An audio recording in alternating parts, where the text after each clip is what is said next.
Hindi po biro ang mga paghahanda para matagumpay na mailunsad ang Eat Bulaga sa Indonesia. Nagbigay pa ang Dabarkads ng Eat Bulaga Franchise Bible sa ating mga Dabarkads sa Indonesia para matiyak ang paghahatid ng 1,001 tuwa. Makichika kay Aubrey Carampel. Sa loob ng mahigit 3 dekada, naging kasalo ng pamilyang Pinoy ang longest-running noontime show sa bansa, ang Eat Bulaga.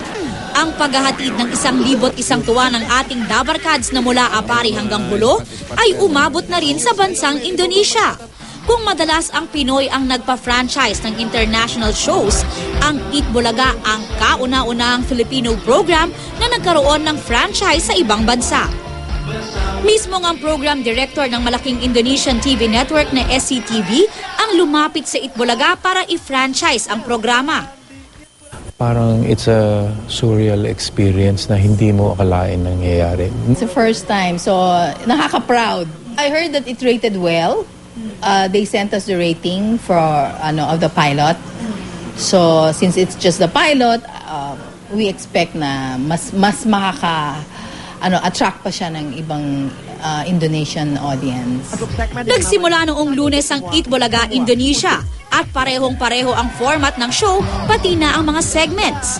Kung may Pinoy henyo, may Indonesia pinta. Maging sina Jose, Wally at Paulo, may Indonesian counterpart din sa kanilang sariling bersyon ng One for All for One. Ang Satu Untuk Semua, Sema Untuk Satu. At kung tayo may bossing Vic Soto, ang EB Indonesia meron din. Lumipad patungong Indonesia ang ilang big bosses ng Eat Bulaga para siguruhing maayos ang kauna-unahang pagsalang sa ere ng Eat Bulaga Indonesia, kung saan nagbigay pa sila ng kanilang Eat Bulaga Franchise Bible. Kasama rin nila ang creative head ng Eat Bulaga na hindi raw alintana ang language barrier para matyagang maituro sa Indonesian production kung paano pinapatakbo ang noontime show. Kumbaga nung sinabi namin sa kanila, ito ang kaluluwa ng Eat Bulaga. Kailangan nila lang puso, hindi na namin kayang ibigay. Puso na ng Indonesia ang ilalagay doon. And that will make the difference. Ang Eat Bulaga hosts hindi nga raw mailarawan ang kasiyahang nararamdaman dahil sa panibagong tagumpay na ito.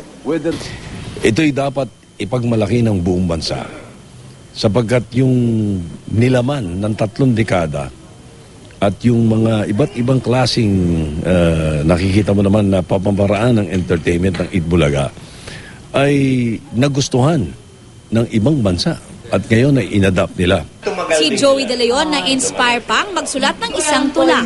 Sa katotohanan, ang akala ko lang ba?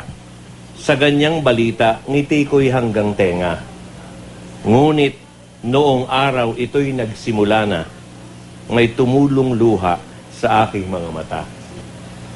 Hindi sa ako ay isang taong madrama, ngunit sa oras na yon, iba na darama. Nandong nagbalik, nagdaang pakikibaka, waring naulit, pagwawagit pangunguna. Sa isang sulat, nagpahatid na rin ng pagbati si GMA Network Chairman and CEO Attorney Felipe L. Gozon sa Eat Bulaga sa panibagong milestone na ito. Isang malaking karangalan daw hindi lang para sa Philippine entertainment industry, kundi pati na rin sa bansa ang pagkakaroon ng franchise ng Eat Bulaga sa Indonesia. Ang panibagong tagumpay nga raw na ito ng Eat Bulaga ay tinuturing ng isang napakalaking biyaya ng noontime show na hindi lang naghatid ng 1,001 tuwa, kundi panibagong pag-asa sa mga Pilipino sa loob ng mahigit na 3 dekada. We try our very best na ibalik sa mga tao na tumangkilik sa aming lahat itong 3 dekada na. At ito naman ang nakuha namin pabalik, mas mahigit pa sa aming naibibigay sa kanila. Mapapanood ang ilang bahagi ng Eat Bulaga Indonesia sa Eat Bulaga sa Sabado. Aubrey Carampel, updated to Showbiz Happening.